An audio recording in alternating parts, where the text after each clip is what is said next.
किछिटा जिनस जोटा घरे माने देखागले आपण जानीपर आपणकर पुओ हम कि झी हम आप प्रेग्नेंट नहांती ताहले आपण जानीपर कि आपण आगे को प्रेग्नेंट होगा जाऊँगी।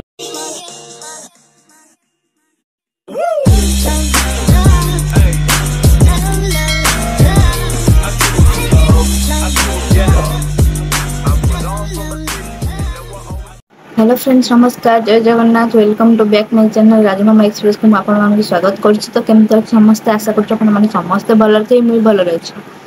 तो पुणी गोटे नुआ ब्लॉग को आपण स्वागत करुच्ची। ब्लॉग टी मुझे कहबी किछिटा जिनस जोटा घरे माने देखागले आपण जानीपर आपणकर पुओ हम कि झी हम आप प्रेग्नेंट नहांती ताहले आपण जानीपर कि आपण आगे को प्रेग्नेंट होगा जाऊँगी। खुशी खबर किसी आसब बा जदि भी प्रेग्नेंट अच्छा ताहले जानीपर से जिनसटा हेले आपणकर आगु को गोटा पुत्र संतान जन्म हो। तो मुझे विषय आपण मान सहित सेयार करी। तो वीडियोटी को फास्ट रु लास्ट पर्यंत देखिए, जमा भी स्किप करेंगे। तो चलते वीडियोटी को स्टार्ट करवा। तो फास्ट तो कहबी आपण मैंने यदि प्रेग्नेंट नहांती बा प्रेग्नेंट आपण फैमिली प्लानिंग कर बट आपणकर सक्सेस होना तो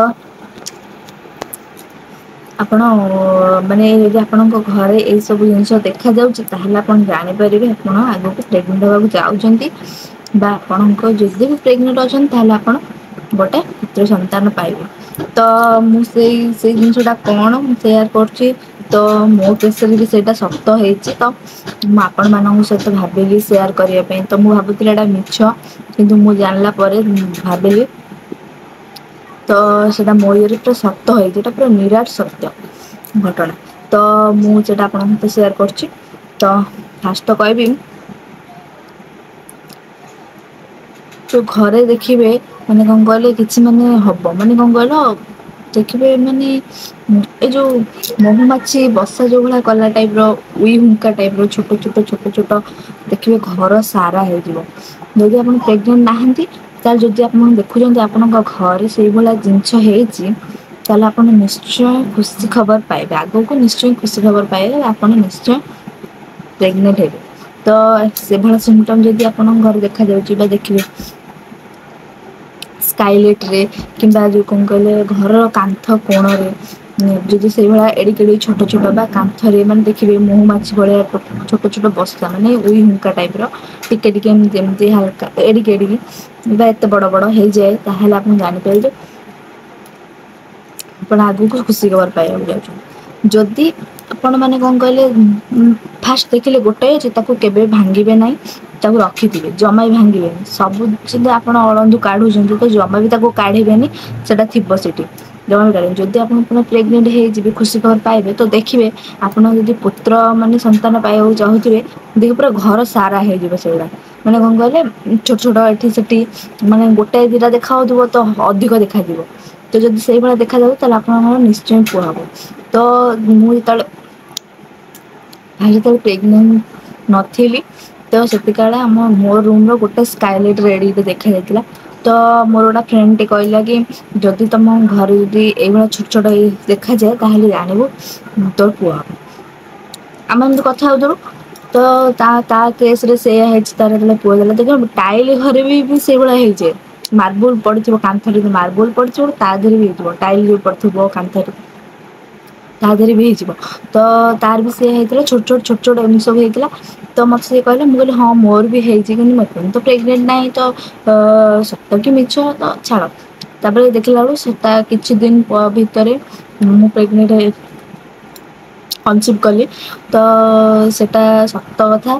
तो तापर देखिली छोट छोट छोट छोट प्रेगनेंसी रहा भितर। तो मुझे देखिली माने आम घर सारा चारिआडे होगला। तो समस्ते तले कहते तो मुझे आम बोऊ को मना कली कि मुझे से झाड़बनी से फोपाड़बनी माने ये करनी कारण से आग को माने शुभ संकेत दबार पुओ हबार थे एमती घर सारा हो जाए।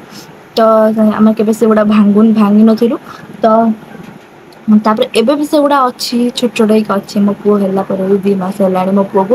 तो एपन भी अच्छी तो भांगे खाली जा आम पिंढारे जो आम जो ପିଣ୍ଢାଟା ଯୋଉ ଫ୍ରଣ୍ଟ ଯୋଉ ଗେଟ୍ଟା ସାମ୍ନା ପିଣ୍ଢାଟା ତ ସେଠି ଆମର ଛୋଟ ଛୋଟ ହେଇଥିଲା ତ ସେଇଗୁଡ଼ା ଆମର ଆମ ବାପା ଥିଲେ ସେଗୁଡ଼ା ଭାଙ୍ଗିଦେଲେ। ମୁଁ ତାଙ୍କୁ କହିଲି କି ମୁଁ ଜମା ଭାଙ୍ଗନି ଏଗୁଡ଼ାକ ଭଲ। ତ ତାପରେ ବି ସକ୍ସେସ୍ ହେଇଛି। ଆମ ଉପର ଘର ଟାଇଲ ପଡ଼ିଛି କାନ୍ଥରେ ତା ଦେହରେ ବି ହେଇଯାଇଥିଲା। ତ ମୁଁ ଦେଖିଲି ଏଇଟା ମୋ କେସରେ ମୋ ପୁଅ ହେଲା ପରେ ମୁଁ ଏଇଟା ନିଶ୍ଚୟ ଏଇଟା ଭାବିଲି ସତ ସେ ଯାହା କହୁଥିଲା ସତ। ତ ଆପଣଙ୍କ ଘରେ ଯଦି ଏଇଭଳିଆ ଜିନିଷ ଦେଖାଯାଉଛି ତାହେଲେ ଆପଣ ଭାବିବେ ଏଇଟା ନିହାତି ସତ ଏଇଟା ନିହାତି ସତ ଘଟଣା। ତ ଏଇଟା ମୋ କେସରେ ଘଟିଛି ମୁଁ ନିଜେ ଇମାଜିନ୍ କରିଛି ତ ଆପଣଙ୍କ ସହିତ ସେୟାର କଲି। ମୋ ଫ୍ରେଣ୍ଡ ଗୋଟା ସେୟା କରିଥିଲା ତ ତା କଥା ମୁଁ ବିଶ୍ୱାସ କଲି ତ ଏବେ ବି ଆପଣଙ୍କର ଯଦି ଘରେ ଦେଖାଯାଉଛି ସେ ଜିନିଷ ଜମା ବି ଭାଙ୍ଗିବେନି ସେଗୁଡ଼ା। ତ ଏପର୍ଯ୍ୟନ୍ତ ବି ଆମର ସ୍କାଇଲାଇଟର ଅଛି ମୁଁ ଦେଖେଇଦେବି ଆପଣଙ୍କୁ। ତ ଭିଡ଼ିଓଟି ଭଲ ଲାଗିଲେ ଲାଇକ୍ କମେଣ୍ଟ ସେୟାର ସବସ୍କ୍ରାଇବ୍ କରିବାକୁ ଜମା ବି ଭୁଲିବେନି। ଇଏ ହେଇଥିଲା ମାନେ କଣ କହିଲେ କିଛିଟା ଲକ୍ଷଣ ଘରେ ବି ଦେଖାଯାଏ କିଛିଟା ଲକ୍ଷଣ ଗୋଟେ ଆଗକୁ ଶୁଭ ସଂକେତ ଆସେ ତ ଘରେ ବି କିଛି ଲକ୍ଷଣ ଦେଖାଯାଏ। ତ ଆପଣ ଏବେ ଏଇଟା ମିଛ ତ ଆପଣ ନିଜେ ନୋଟିସ୍ କରିକି ଆପଣ ନିଜେ ମାନେ କଣ କହିଲେ ଇମାଜିନ୍ କରିକି ଦେଖନ୍ତୁ ଏଇଟା ସତ ହଉଛି ନା ମିଛ ହଉଛି। ତ ଯଦି ଯାହାର ବି ଘରେ ଏଇଭଳିଆ ସିମ୍ପଟମ୍ ଦେଖାଯାଉଛି ବା ଏଇଭଳିଆ ଜିନିଷ ସବୁ ହେଇଛି ତ ମୋତେ କମେଣ୍ଟ ବକ୍ସରେ ନିଶ୍ଚୟ କମେଣ୍ଟ କରି କହିବେ। ତ ଆପଣ ଜମା ବି ଭାଙ୍ଗିବେନି। ତ ଆଗକୁ ଆପଣ ଯଦି ଏଇଭଳିଆ ଘର ଦେଖାଯାଏ ତ ଆପଣଙ୍କର ଆଗକୁ ନିହାତି ଖୁସି ଖବର ଆସିବ। ତ ଭିଡ଼ିଓଟି ଭଲ ଲାଗିଲେ ଲାଇକ୍ କମେଣ୍ଟ ସେୟାର ସବସ୍କ୍ରାଇବ୍ କରିବା ପାଇଁ ଜମା ବି ଭୁଲିବେନି। ତ ରହୁଛି ନମସ୍କାର ଜୟ ଜଗନ୍ନାଥ।